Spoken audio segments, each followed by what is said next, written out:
की आम्ही संस्कृतचे आहोत, पारंपरिक गोष्टीशी जोडलेले आहोत, पण आम्ही तेवढेच नवीन सुद्धा आहोत की जे काही आज चालू आहे त्यामध्ये आम्हाला संस्कृत आणायचं आहे आणि ते घेऊन पुढे लोकांना दाखवायचंय की नाही, संस्कृत फक्त ते नाहीये, हे सुद्धा आहे बरं का. नमस्कार, कसे आहात? खूप दिवसांनी भेटतोय. पण मध्यंतरी खूप साऱ्या घटना घडून गेल्या आणि त्याच्यातली एक खूप चांगली गोष्ट म्हणजे तुमच्या प्रेमामुळे नेक्स्ट बिग क्रिएटर अवॉर्ड 2022 याच्यात ऑडिओ कॅटेगरीमधलं पहिलं पारितोषिक मला म्हणजेच मी पॉडकास्टरला मिळालेलं आहे. त्याच्यासाठी तुमचे खूप खूप मनापासून आभार. इन्स्पिरेशन कट्टाचा हा 42वा भाग आहे. कुठल्याही पारंपरिक गोष्टीला नवीन पिढीशी जोडायचं असेल तर त्याला थोडंसं बदलायला लागतं. संस्कृत ही आपली पारंपरिक भाषा हजारो वर्षांपासून ती टिकून आहे. तिला आजच्या पिढीपर्यंत पोहोचवण्यासाठी त्याच्यासाठी कूल असे टी शर्ट्स संस्कृतमध्ये छापण्याचं काम संस्कृत फॉर यू या लोकांनी सुरू केलेलं आहे. कॉलेजमध्ये असताना एक प्रोजेक्टसारखा चालू झालेली ही कन्सेप्ट आज एक व्यवसाय म्हणून पुढे आलेली आहे. संस्कृतबद्दल कुतूहल निर्माण होणं आणि त्याच्यातनं संस्कृतचा प्रचार प्रसार होणं हा या सगळ्या मागचा उद्देश आहे. आज टी शर्टसहित अनेक मर्चंडाईज ते लोक आपल्यासाठी घेऊन येत आहेत. चला तर मग गप्पा मारू संस्कृत फॉर यूच्या डॉक्टर प्रतिमा वामन यांच्याशी. मित्रांनो, हा आपला इन्स्पिरेशन कट्टा आहे. आज आपण कुठेही असू, इथून हळूहळू एक एक पायरी चढून वर नक्कीच जाऊ शकतो. या पायऱ्या चढायला कुठली कौशल्य लागतात, काय मानसिकता लागते, हे जाणून घेण्यासाठी या कट्ट्यावरती मी आपल्यापैकीच सामान्य असलेल्या पण काहीतरी असामान्य काम केलेल्या लोकांशी गप्पा मारणार आहे. चला तर मग सुरुवात करू आजच्या या भागाला.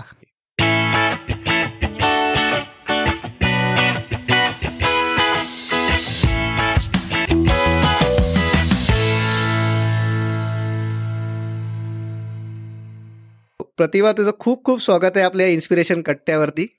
नमस्कार. नमस्कार. सो प्रतिभा, सुरुवात करण्याच्या पूर्वी एक तुझ्याकडनं हे समजून घ्यायचं आहे की संस्कृतबद्दल प्रेम कसं जुडलं, म्हणजे त्याची सुरुवात कशी झाली? संस्कृत विषयीचं प्रेम म्हणजे शाळेत असल्यापासून संस्कृत आम्ही शिकत होतो आणि मला शिकवणारे जे शिक्षक होते अर्थातच ते खूपच सुंदररित्या हे शिकवायचे आणि संस्कृत शिकवत असताना आपल्या रोजच्या सगळ्या गोष्टींशी ते जोडलं जाणं हा एक खूप महत्वाचा त्यांचा शिकवण्यातला भाग असायचा. त्यामुळे आम्ही अर्थातच त्या वयात सुद्धा खूपच जास्त इम्प्रेस होतो आणि त्यामुळे मग आम्ही ते सुरू केलं. आणि तिथून पुढे जेव्हा आम्ही एम ए ला असताना आमचा एक ग्रुप तयार झाला आणि सगळेजण एकत्र संस्कृत शिकायला लागलो, त्यावेळेला त्याच्यात खूपच जास्ती लाईव्हलीनेस आम्हाला आणता आला आणि मग ते खरं तर कारण होतं की मी पुढेही त्या क्षेत्रामध्ये काहीतरी वेगळं करण्याचा विचार करू शकले आणि आम्ही त्याच्यात उतरलो. अरे वा. पण मग हे तू खूप छान सांगितलं, कारण युजली शाळांमध्ये ज्या प्रकारे भाषा शिकवल्या जातात ते अतिशय रटाळ आणि व्याकरणाकडे खूप जास्त भर दिलेला असतो. तर तुला कुठल्या प्रकारे, म्हणजे तू जसं सांगितलं त्याच्या काय वेगळ्या प्रकारे तुम्हाला शिकवण्यात, आणि तू जसं बोललीस की रोजच्या वापरण्यात त्याचा फायदा झाला किंवा ते कनेक्ट झालं तुम्हाला?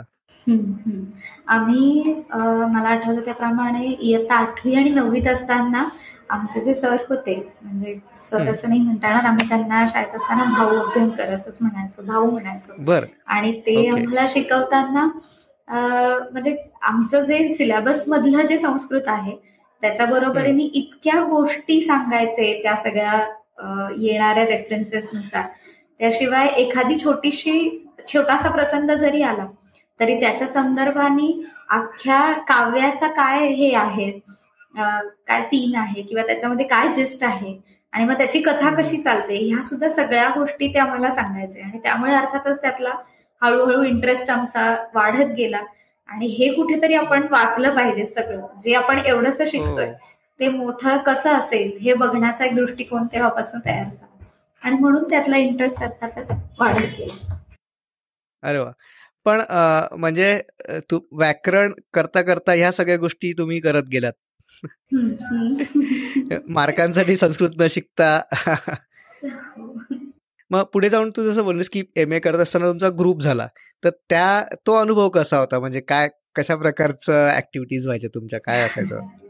आम्ही BA ला आणि MA ला असं दोन्ही मध्ये असताना अर्थातच पुण्यामध्ये आम्ही शिकत होतो. त्यामुळे पुण्यात असतानाचा विशेष म्हणजे प्रत्येक कॉलेजमध्ये भरपूर स्पर्धा असणार, मग त्याच्यात नाट्य स्पर्धा असणार, गायन स्पर्धा असणार, वक्तृत्व स्पर्धा असणार आणि कॉलेज लेवलच्या सुद्धा असायच्या कॉम्पिटिशन्स. आणि खूप म्हणजे ग्रुप तयार होण्यासाठीच्या ज्या ज्या गोष्टी लागतात ते सगळं आम्हाला BA ला आणि MA ला असताना असायचं. त्यामुळे ते सगळं डेव्हलप होत गेलं की आम्ही ग्रुपमध्ये राहायला शिकलो, एकमेकांसोबत वेगळी कामं करायला शिकलो. आणि मग MA ला असताना आम्ही सगळेजण उज्जैनीला एका ट्रिपसाठी असं नाही म्हणता येणार, पण एका संमेलनाच्या भेटीच्या निमित्ताने उज्जैनी शहर पाहण्यासाठी म्हणून गेलेलो होतो. आणि मग ते पाहायला जेव्हा आम्ही गेलो, त्या संमेलनामध्ये ती अखिल वैश्विक साहित्य संमेलन ते होतं, संस्कृतचं संमेलन होतं. तर त्यावेळेला संपूर्ण विश्वभरामधून जी महत्वाची संस्कृतची लोक आहेत ती सर्व तिथे त्यावेळेला उपस्थित होती. आणि त्या सगळ्या लोकांना MAच्या वयामध्ये आम्हाला पाहायला मिळालं. आणि ते पाहणं हे इतकं प्रभावित करणारं होतं की ह्या सगळ्यांना आपल्याला या आयुष्यात इतक्या कमी वेळात पाहायला मिळालं. आणि हे पाहिल्यामुळे एक वेगळीच त्या विषयाशी संबंधित, संस्कृतशी संबंधित एक वेगळं इम्प्रेशन त्यावेळेला मनामध्ये तयार झालं. आणि त्यातनं खरं तर आम्ही खूप विचार करायला लागलो की हे वैश्विक लेवलला आपण सगळेजण एकत्र आलेलो आहोत, संस्कृतची माणसं एकत्र आलेली आहेत. आणि ही सगळी एकत्र आलेली माणसं स्वतःला संस्कृतचं असं म्हणून कसं दाखवता आहेत, कशा प्रकारे स्वतःला रिप्रेझेंट करता आहेत की आम्ही संस्कृतचे आहोत असं म्हणून. तर जी वयस्कर लोक होती ती सगळी अर्थातच खूप पारंपरिक वेशभूषेमध्ये तिथे समोर आमच्या होती. आणि ती सर्वजण खूप छान अशा क्लासिक अशा त्यांच्या सगळ्या पोशाखात असायची. पण आमच्यासारखी जी लोक होती की जी लहान पण होती आणि तसं म्हणायला गेलं तर मोठी पण होती, पण त्या सगळ्या मुलांना त्यावेळेला प्रश्न पडलेला होता की आपण कसं हे स्वतःच्या अंगावर दाखवायचं, स्वतः हे कसं रिप्रेझेंट करायचं, कसं फ्लॉन्ट करायचं, थोडक्यात आजच्या भाषेत सांगायचं तर की संस्कृतचा मी आहे हे मी कसं दाखवू. तर मग त्यावेळेला आमच्या मनात हा प्रश्न निर्माण झाला की अरे ही ओळख आपण कशी बरं देऊ शकतो लोकांना की आम्ही संस्कृतचे आहोत, पारंपरिक गोष्टीशी जोडलेले आहोत, पण आम्ही तेवढेच नवीन सुद्धा आहोत की जे काही आज चालू आहे त्यामध्ये आम्हाला संस्कृत आणायचं आहे आणि ते घेऊन पुढे लोकांना दाखवायचंय की नाही संस्कृत फक्त ते नाहीये, हे सुद्धा आहे बरं का. मग त्यातून आम्हाला ही थीम सुचली. आम्ही जेव्हा परत आलो तेव्हा आम्ही याच्यावर खूप चर्चा केली, खूप आमच्या मित्रमंडळींमध्ये सुद्धा हे बोललो. आणि मग नंतर याच्यातून ती आम्हाला कल्पना सुचली की आपण फॅशन टू संस्कृत आणि संस्कृत टू फॅशन अशा थीम वरती काहीतरी काम छान सुरू करूयात असं. आणि मग आम्ही हा टी-शर्ट्सचा विचार सुरू केला. आणि मग टी-शर्ट्स म्हणले तर तोपर्यंत आम्हाला अर्थातच पुस्तकं आणि काय कागदांचे GSMs वगैरे ह्या सगळ्या मध्ये आम्ही होतो. तोपर्यंत लिखाणातलं आणि वाचनातलं संस्कृत एवढ्या गोष्टी आम्हाला माहित होत्या. पण मग त्याच्यानंतर कापडाशी सुद्धा GSM खातात, कापडाशी सुद्धा त्यांचा संबंध असतो.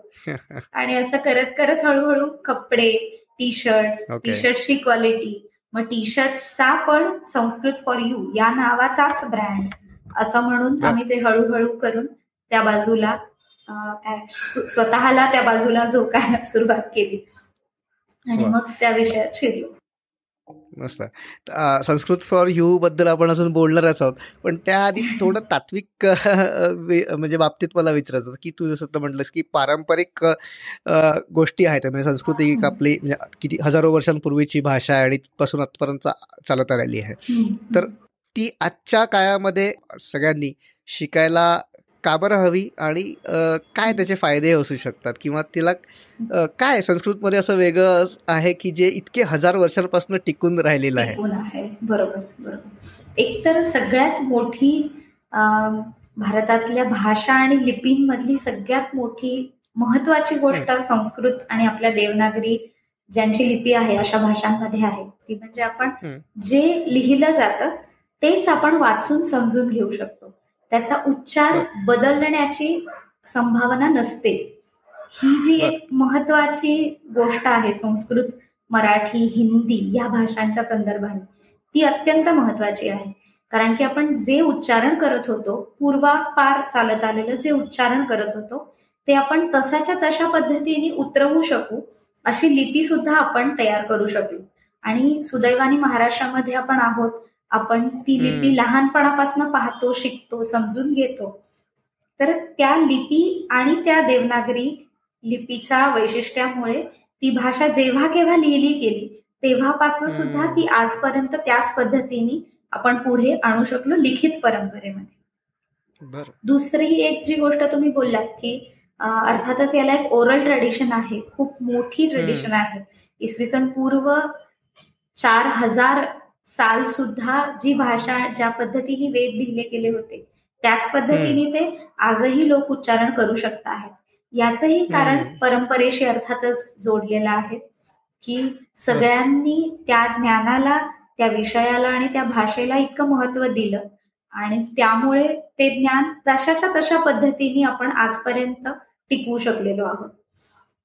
त्याचे फायदे बघायला गेले जर का, तर अर्थातच आजही आपण हे सगळे जाणतो की जेव्हा संस्कृत उच्चारणाचा विषय येतो तेव्हा कुठल्याही उच्चारण सुधारण्याकरिता म्हणून जे श्लोक म्हणले जातात ते संस्कृतमध्ये असल्यानंतर त्यांना प्रेफरन्स अर्थातच दिला जातो.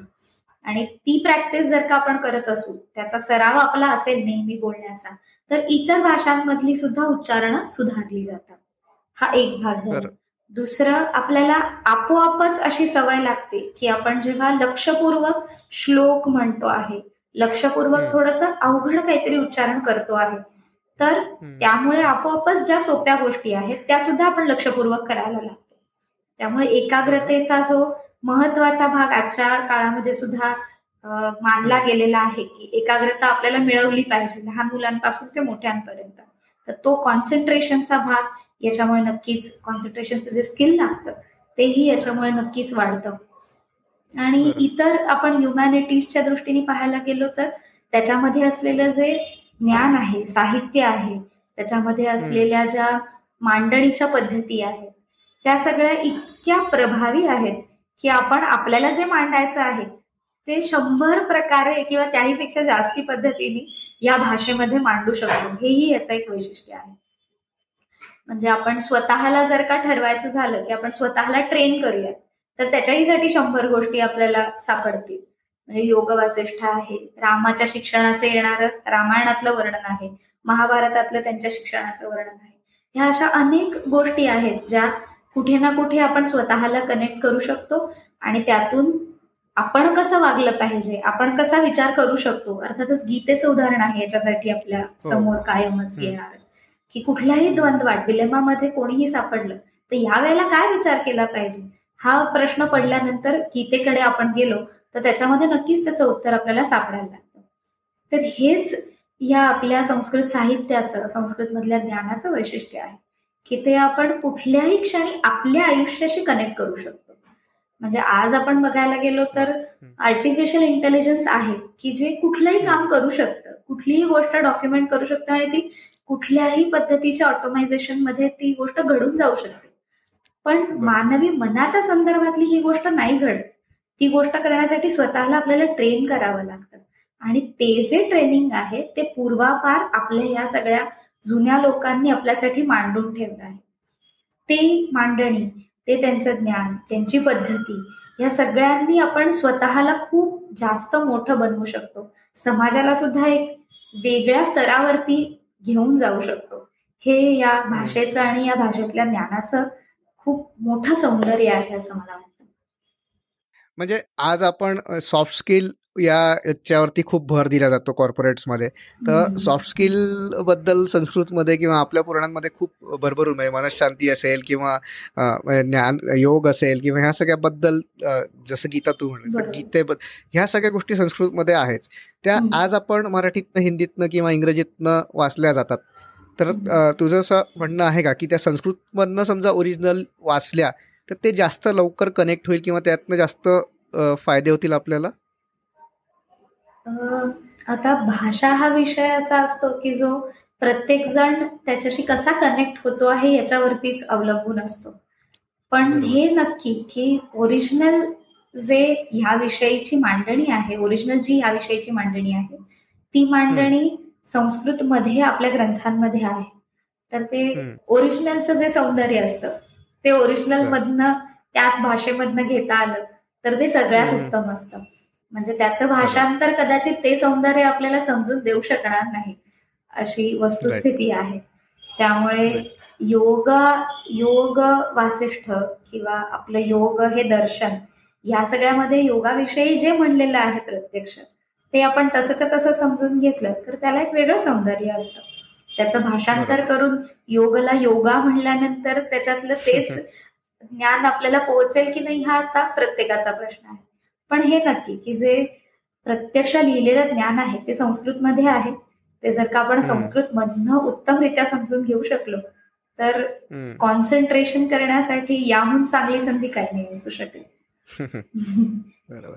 आणि दुसरं तू लिपीबद्दल पण बोललीस की म्हणजे आपण जसा उच्चार करतो तसंच लिहितो. म्हणजे जसं आपण म्हणतो की क्लासिकल इंग्लिश आणि मॉडर्न इंग्लिशमध्ये खूप फरक आहे, स्पेलिंग्स वेगवेगळे असतात. तसं संस्कृतमध्ये नाहीये, देवनागरीमध्ये नाहीये. तर त्याच्यामुळे ही भाषा एवढे वर्ष टिकू शकली लिखित परंपरेमध्ये. त्यामुळे ही भाषा आणि भाषेतलं अर्थातच साहित्य हे जसंच्या तसं टिकायला खूप मदत झाली. म्हणजे हे जी हस्तलिखित तयार झालेली आहेत ती हस्तलिखित सुरुवातीच्या काळात अर्थातच लोकांनी एकमेकांकडनं त्या सगळ्या वाङ्मयाच्या संथा घेतल्या, त्या समजून ऐकून पाठ केल्या आणि मग नंतर त्याचं लिखाण झालं. तर पहिल्यांदा जेव्हा ओरल ट्रेडिशन होती तेव्हा ते पिढीकडून पिढीकडे काय मौखिक परंपरेमधून पुढे येत गेले. पण ज्या वेळेला ते लिखाणाची सुरुवात झाली त्यावेळेला त्याचं उच्चारण जरी माहीत नसलं तरी ते लिहिलेलं जे आहे ते समजून घेऊन उच्चारण करता येणं शक्य होतं. त्यामुळे समजा असं काही काळात झालेलं असलं की एखादं साहित्य हे फक्त लिखित स्वरूपात उपलब्ध आहे, आता मौखिक स्वरूपात आपल्याला त्याचं नाहीये, कोणाला येत नाहीये, आता त्याचं ज्ञान कोणालाच नाहीये, तर मग ते लिखित परंपरेमधून सुद्धा आपण ते परत एकदा बाहेर काढून म्हणू शकलेलो, वाचू शकतो. ओके. Okay, great. सो आता आपण म्हणजे उज्जैनवरनं तुम्ही आलात आणि मग इथे काय नेमके डिस्कशन्स काय झाले तुमच्यामध्ये, काय चर्चा झाल्या? अर्थातच आम्ही तेव्हा खूप काय म्हणायचं हा विचार सुचल्यावरून खूप एक्साइटेड होतो की आपल्याला हे नवीन काहीतरी छान करता येऊ शकेल अशी स्थिती आहे. पण म्हणजे असं नव्हतं की आम्ही सगळेजण संस्कृतचं काही इतर करत नव्हतो आणि मग आम्हाला हे सुचलं म्हणून आम्ही हे करायला लागलो. प्रत्येक जण MA झाल्यानंतर कोणी फर्ग्युसनमध्ये शिकवतंय, कोणी वैदिक संशोधन मंडळमध्ये काम करतंय, कोणी भांडारकर इन्स्टिट्यूटमध्ये काम करत आहे. असं करत आपली आपली काही ना काही कामं करत करत ह्या सगळ्या चर्चेमध्ये सहभागी होत होते. आणि मग जेव्हा या चर्चा पुढे पुढे सरकायला लागल्या त्यावेळेला असं लक्षात आलं की हो, हे बरंच काय काय करता येण्यासारखं आहे. असं म्हणून मग आपली आपली मित्रमंडळी जमवत गेलो. त्याच्यामधले कोणी कपड्यांमधले काम करणारी आहेत का लोक, प्रिंटिंग मध्ये कलर्स विषयी माहिती असणारी, डिझायनिंग विषयी काहीतरी मदत करू शकणारी लोक आहेत का, असं म्हणून हळूहळू हळू करत ह्या सगळ्यासाठी काम करणारा गट जमवत गेलो. अरे याचा मित्र आहे, तू जरा बघतोस का रे हे जमतंय का करायला, असं म्हणूनच अर्थात त्याची एकदम सुरुवात झाली. आणि मग हळूहळू करत ते काम प्रत्येकाला सापडत गेलं. मग आता म्हणजे हे सगळं बनायला लागल्यानंतरचा पहिला मुद्दा होता की आता हे सुरू कुठे करायचं, हे लोकांच्या समोर जाईल याच्यासाठीचा पहिला प्लॅटफॉर्म काय शोधायचा. मग त्यावेळेला एक काय महत्वाची घटना आमच्या लक्षात आली की आता ऑल इंडिया ओरिएंटल कॉन्फरन्स नावाची कॉन्फरन्स असते जी संपूर्ण भारत देशाच्या स्तरावरती होते अर्थातच, आणि त्या वर्षी ती होणार होती पतंजली विद्यापीठामध्ये हरिद्वारला. मग आम्ही ती संधी आपण घेऊयात का या विचाराने लगेच तयारीला लागलो आणि ती कॉन्फरन्ससाठी म्हणून आम्ही ते सगळे टी शर्ट्स, जॅकेट्स हे सगळं करून आम्ही तयारी करायला सुरुवात केली. त्यावेळेला आम्ही विचार करून साधारणपणे एक 600 टी शर्ट्स आम्ही पहिल्याच लॉन्चच्याच वेळेला 600 टी शर्ट्स बनवले होते, ज्याच्यामध्ये आमची 20 डिझाईन्स होती आणि टी शर्ट, स्वेटशर्ट्स अशी त्याच्यात व्हरायटी सगळी मिळून साधारण 600 टी शर्ट्स आणि 200 स्वेटशर्ट्स ह्या अमाऊंट मध्ये, या क्वांटिटी मध्ये आम्ही सामान हरिद्वारला घेऊन जायचं असं ठरवलं होतं. आणि त्यावेळेला पण एक खरं तर गंमत झाली होती. आम्ही कॉन्फरन्स होती 12 नोव्हेंबरला, आम्ही जाणार होतो तिकडे साधारण आपण 10 तारखेच्या दरम्यान पोहोचू या हिशोबाने आम्ही 8-9 तारखेला दुपारची आमची ट्रेन होती. आणि 8 नोव्हेंबर 2016 हा दिवस तुम्हाला जर का आठवत असेल तर नोटबंदी त्या दिवशी नोटबंदी झाली होती. नोटबंदी, म्हणजे आम्ही सगळे सामान गोळा करून पॅक करून आता आपण ट्रेनमध्ये संध्याकाळी निघायचं या तयारीत होतो. आणि 8 तारखेला संध्याकाळी अनाउन्समेंट होती की संपूर्ण भारतभरात नोटबंदी झालेली आहे.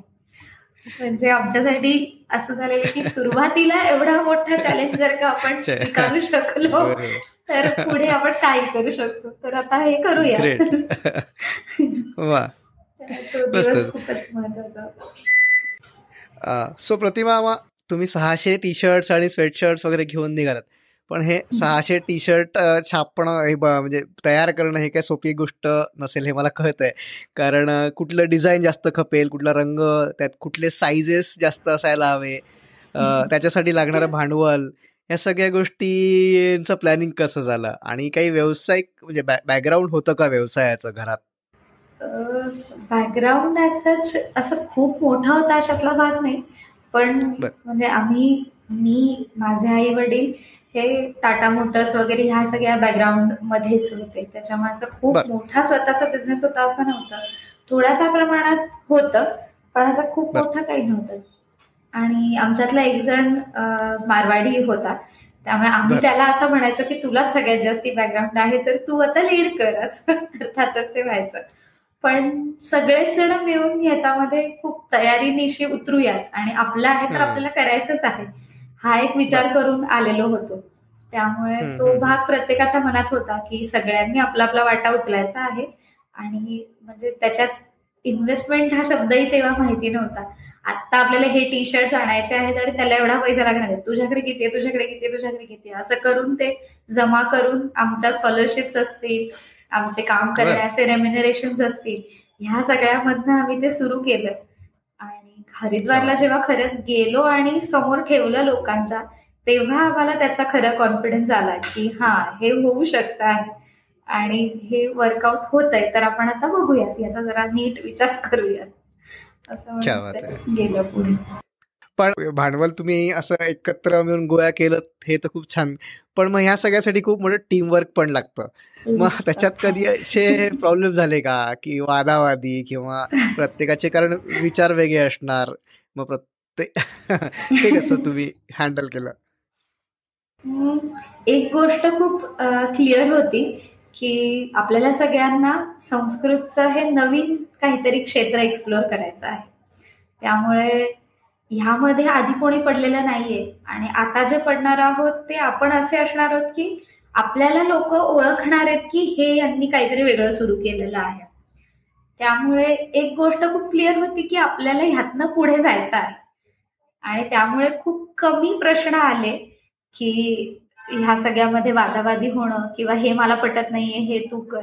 आणि तसे आम्ही एम एला 2 वर्ष एकत्र होतो, जे 5 जण होतो ते, त्यामुळे आम्हाला याची सवयही होती की याच्यातनं कोणाला काय बोललं की आपण ह्याच्यातनं कसे बाहेर पडतो हे सगळं सगळ्यांना माहिती होतं. नीट त्यामुळे तो प्रश्न आम्ही केला सॉल्व्ह.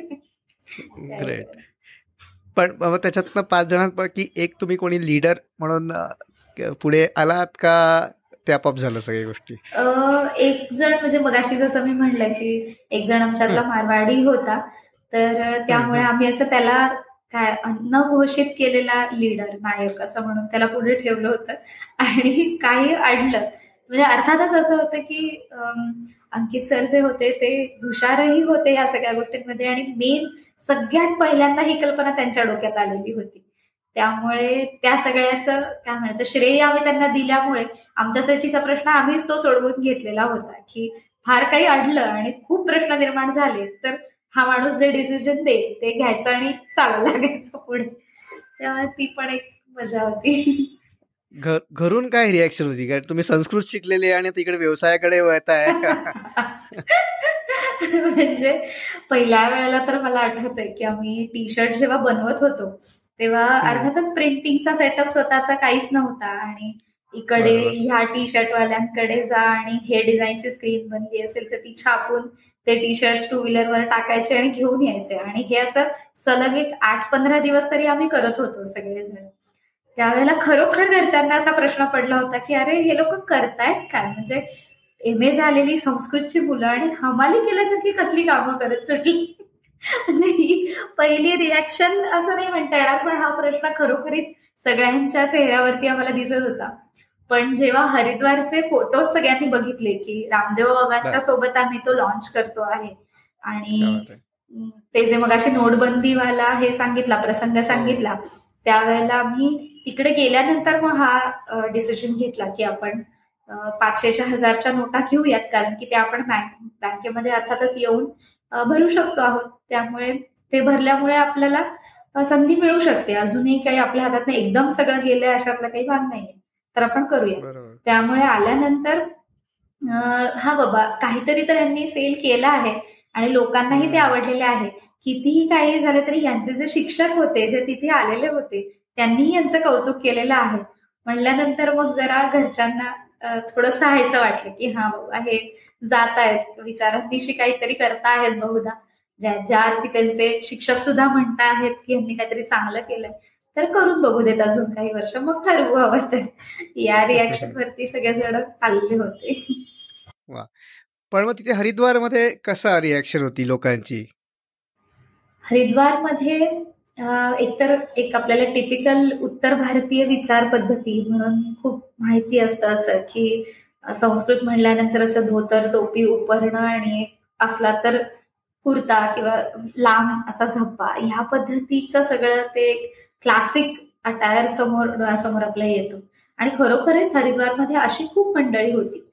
पण ज्या वेळेला आमच्या वयातले किंवा आमच्या वयाच्या आसपासच्या लोकांनी ही संकल्पना पाहिली पहिल्यांदा त्यावेळेला त्यांना खरंच खूप वेगळं वाटलं की अरे संस्कृतच्या ह्या कॉन्फरन्समध्ये पुस्तकांच्या प्रदर्शनाशिवाय खाण्याच्या स्टॉल्सच्या शिवाय एक कपड्यांचा सुद्धा स्टॉल लागू शकतो की जिथे संस्कृतचे म्हणून टी शर्ट्स स्वेटशर्ट्स हे लोकांसमोर येत आहेत.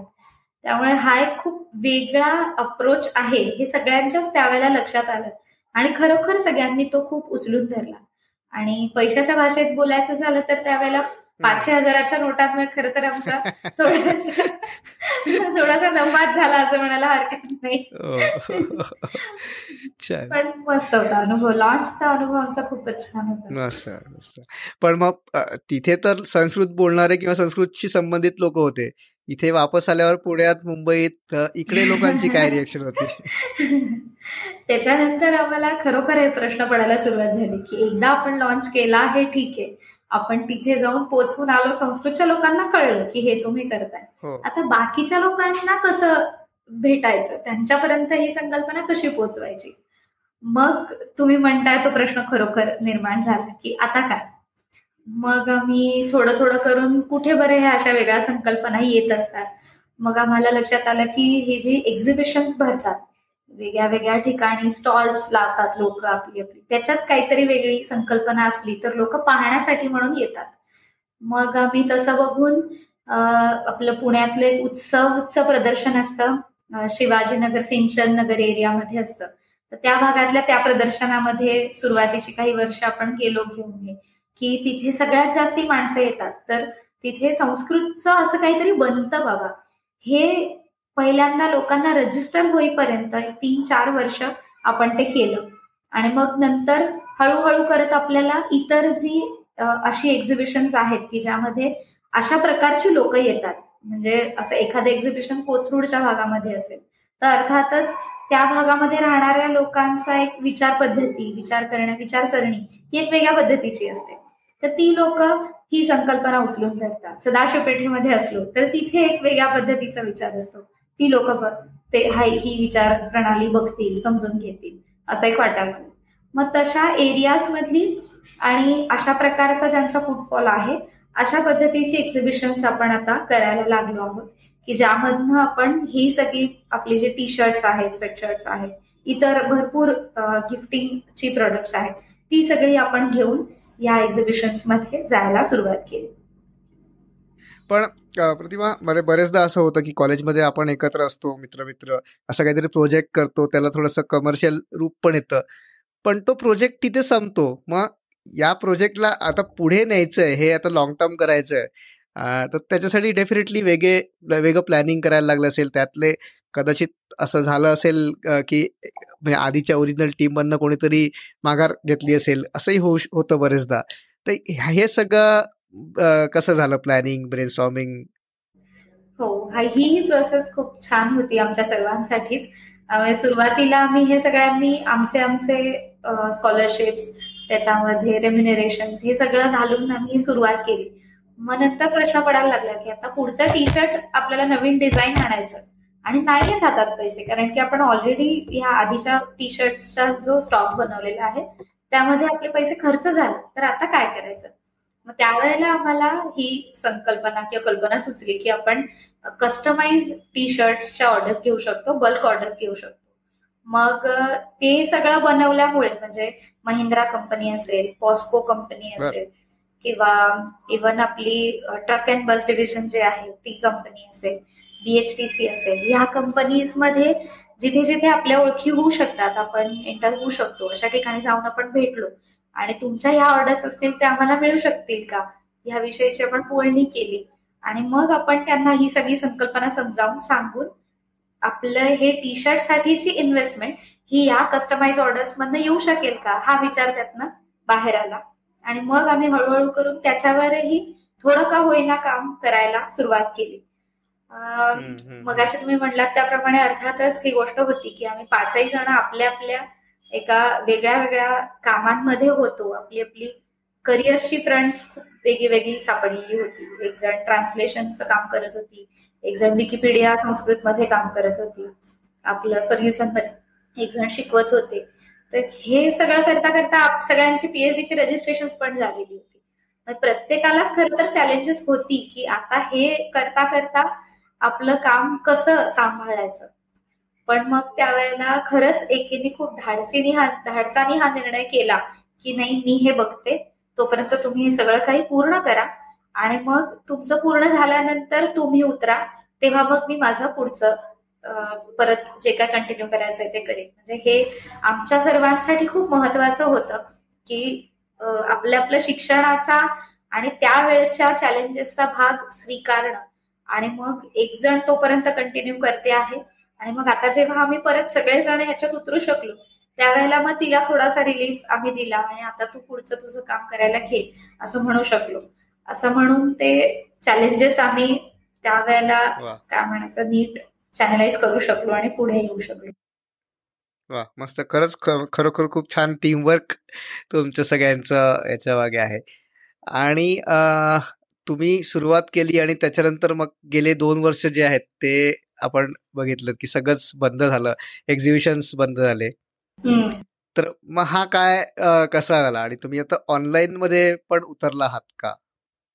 खरोखर 2 वर्ष ही मधली जी होती ती खूपच जास्ती चॅलेंजिंग होती आमच्यासाठी, कारण की एक्झिबिशन्स आणि संस्कृतच्या क्षेत्रात होणाऱ्या कॉन्फरन्सेस ह्या सगळ्यामध्ये जाणं हे आमचं काम पोहोचवण्याचं सगळ्यात महत्वाचं माध्यम होतं आणि ते अचानक बंद झाल्यामुळे आम्हाला एक म्हणजे खरंच एक वेळ अशी आलेली होती की आम्ही सगळ्या गोष्टींवरती परत विचार करायला लागलो.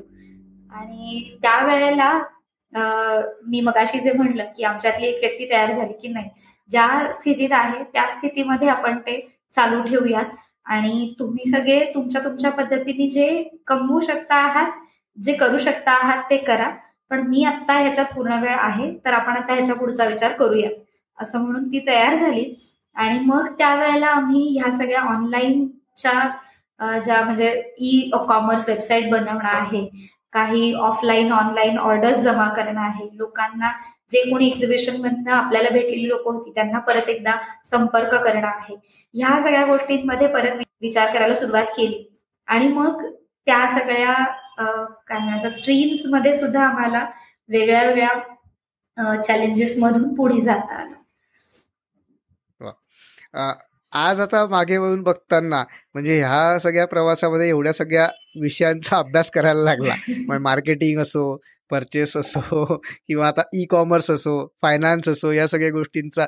आणि आपल्याकडे शालेय शिक्षण पद्धतीत किंवा इव्हन कॉलेजेसमध्ये पण ह्या सगळ्या गोष्टी शिकवल्या जात नाही. तर तर एवढ्या सगळ्या गोष्टींचा जो अभ्यास करता आला हे काम करता करता, तर त्याचे फायदे एकतर, आणि दुसरी गोष्ट आज म्हणजे हे जी काही मेहनत केली एवढी आणि हे सगळे जे काय तुम्ही कष्ट घेतलेत, आज मागे वळून बघताना परत असं वाटेल का की परत सुरुवात केली करायला तुम्ही तयार व्हाल का? हो, नक्कीच. पहिले सगळ्यात शेवटच्या प्रश्नाचं उत्तर देते. हो, खरंच नक्कीच करू आम्ही हे. कारण की हे म्हणजे आपण जे शिकलेलो आहोत ते आजच्या जमान्यात कुठे आहे या गोष्टीची स्वतःला जाणीव देण्याचं काम खरं तर ह्या सगळ्या मार्केटिंग, सोशल मीडिया, ह्या सगळ्या गोष्टींमधनं आम्हाला जमलं.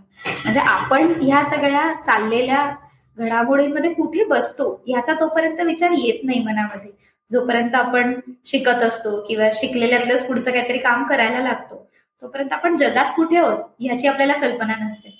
पण एकदा जेव्हा आपण marketing, e commerce, social media आणि सगळे हे टेक्निकल गोष्टींमध्ये घुसतो, तेव्हा लक्षात येतं की अरे जग कुठे चाललंय आणि आपण आता जे विचारांमधनं फक्त मांडण्याचा प्रयत्न करतोय ते कुठे आहे. त्यामुळे खरोखर ही गोष्ट छान आहे की आपण जे शिकतो आहे ते या सगळ्या माध्यमातून सुद्धा कसं आपण प्रेझेंट करू शकतो. ही गोष्ट शिकणं खरोखर सगळ्यांना खूप गरजेचं आहे आणि ते वेळेवर शिकलेलं असणं पण गरजेचं आहे. कधी म्हणजे असं झालंय का की तू कुठे जाताना एखादा संस्कृत फॉर यू ची टी शर्ट घालून कोणी दिसला एखादा व्यक्ती?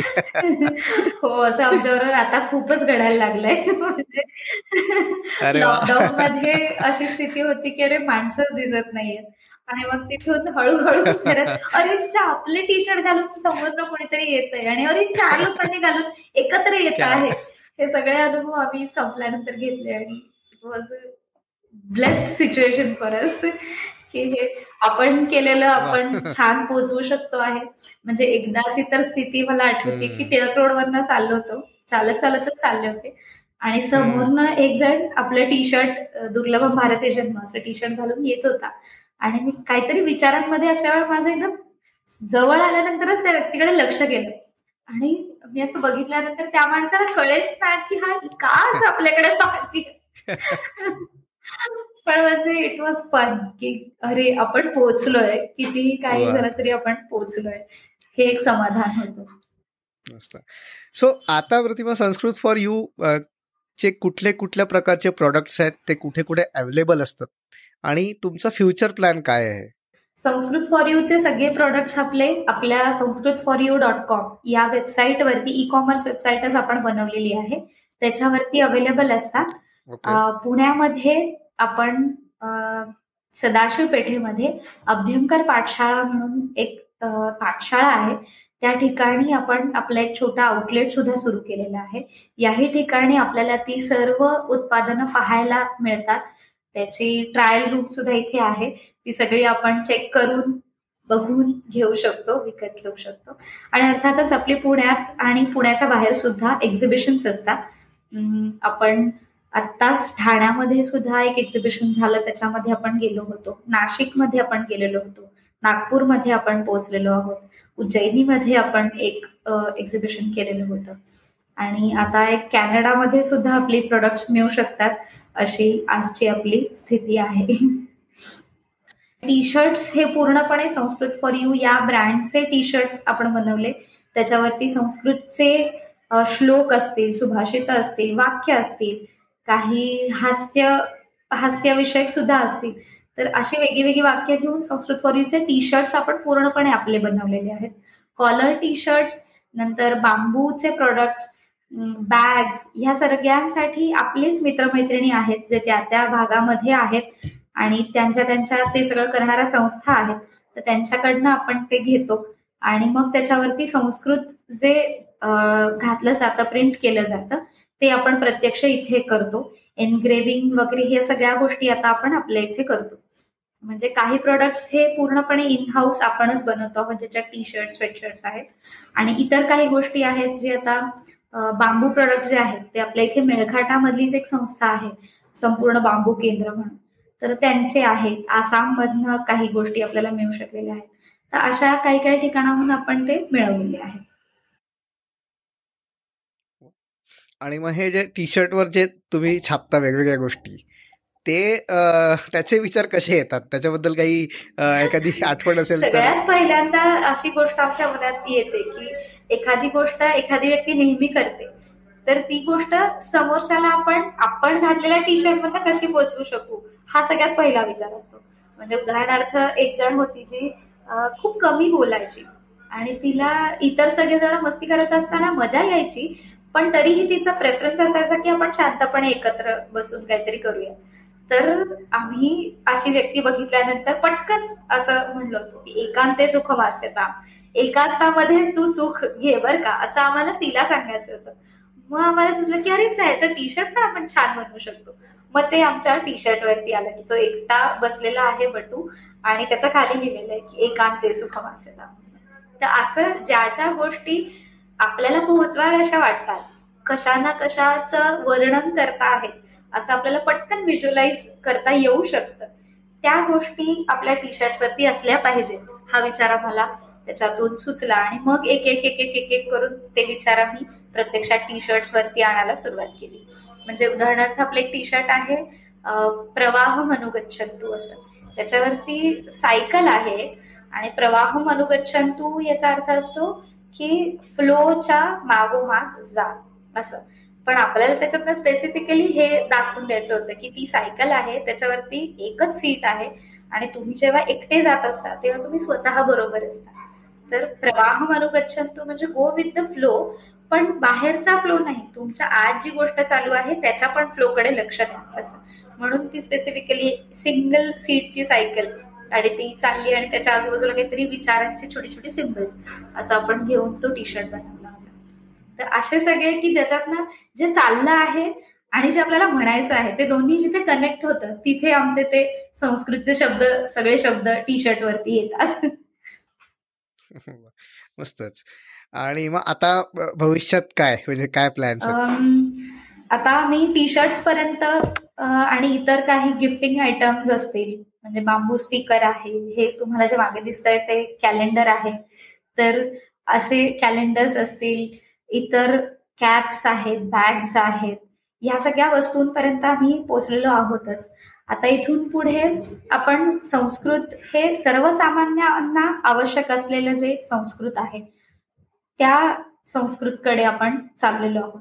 म्हणजे लहान मुलांसाठीची संस्कृत शिकण्यासाठीची काही पुस्तकं असतील, काही खेळ असतील, काही साहित्य असेल, ते सगळं शिकवण्यासाठीची शिबिरं असतील, ह्या सगळ्याकडे सुद्धा आपण आता वळतो आहोत.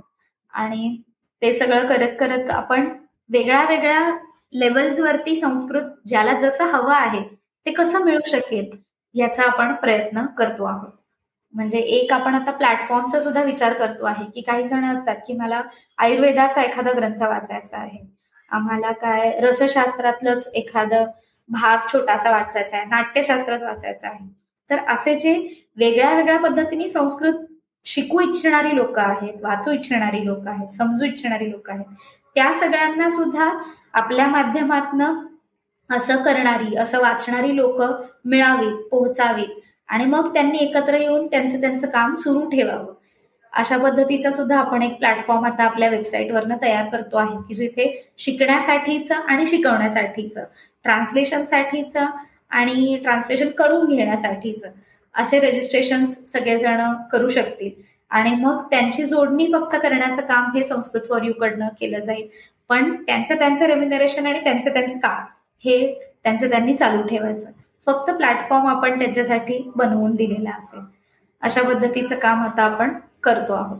म्हणजे प्रोडक्ट्स पासून ते आता थोडंसं शैक्षणिक दृष्टीने पण सर्वसामान्यांसाठी आवश्यक असलेलं संस्कृत, या गोष्टींमध्ये आपण आता काम करायला सुरुवात केलेली आहे. ओके. म्हणजे फक्त संस्कृत फॉर यू च्या फक्त टी शर्ट नाही, संस्कृत फॉर यू हे ऍक्च्युअल नावाप्रमाणे आता लोकांच्या समोर येणार आहे. आपल्याकडे एक आता महत्वाची अजून एक गोष्ट जी घडलेली आहे की संस्कृत सगळेजण शिकतात, पण अर्थातच प्रत्येकाला प्रश्न असतो की संस्कृत शिकून पुढे काय. तर संस्कृत हे फक्त शिकवणं, भाषांतर करणं आणि कुठेतरी एखाद्या रिसर्च प्रोजेक्टमध्ये लागलं म्हणजे त्याचा मग इन्कम सोर्स तयार झाला, एवढंच फक्त नाहीये. तर संस्कृत हे या सगळ्या औद्योगिक गोष्टींमध्ये सुद्धा आपण आणू शकतो. ही एक गोष्ट आपण संस्कृत फॉर यू मधून दाखवून देऊ शकलेलो आहोत. त्यामुळे कॉलेजेसमध्ये जिथे इंटर्नशिप्स असतात किंवा जिथे मुलांना काहीतरी ट्रेनिंग घेण्याची संधी उपलब्ध असते, त्या सर्वांना सुद्धा आपण आता संस्कृत फॉर यू मध्ये स्थान देऊ शकलो आहोत. आणि आपल्या बरोबर आता सुदैवाने 7 विद्यार्थी आहेत की जे इंटर्न्स म्हणून सुद्धा आपल्याकडे काम करत आहेत. आणि मग त्या सगळ्यांचं औद्योगिक म्हणण्यापेक्षाही प्रत्यक्ष संस्कृत उपयोगात आणण्याचं जे एक त्यांच्यासाठीच प्रशिक्षण लागतं, ते प्रशिक्षण आपलं या माध्यमातून आपण त्यांना देऊ शकतो. मस्तच. प्रतिभा, आता आपण वळूया पुढच्या राऊंडकडे. एका वाक्यात उत्तरं द्यायची आहे. एक पुस्तक जे तू वाचलंयस, तुला खूप आवडलं आणि तू रेकमेंड करशील सगळ्यांना वाचायला. आवडतं पुस्तक जे सगळ्यांनी वाचावं असं मला वाटतं, ते सगळ्यात महत्वाचं पुस्तक मला असं वाटतं भगवद्गीता हे असलं पाहिजे. प्रत्येक माणसाच्या आयुष्यामध्ये ज्या कुठल्या टप्प्यावरती तो असेल, त्या प्रत्येक टप्प्यावरती मदत करणारं आणि मार्गदर्शक ठरेल असा विचार सांगणारं हे हा ग्रंथ आहे, त्याच्यातली वचनं आहेत. त्यामुळे भगवद्गीता प्रत्येकाने वाचावी असं मला नक्की वाटतं.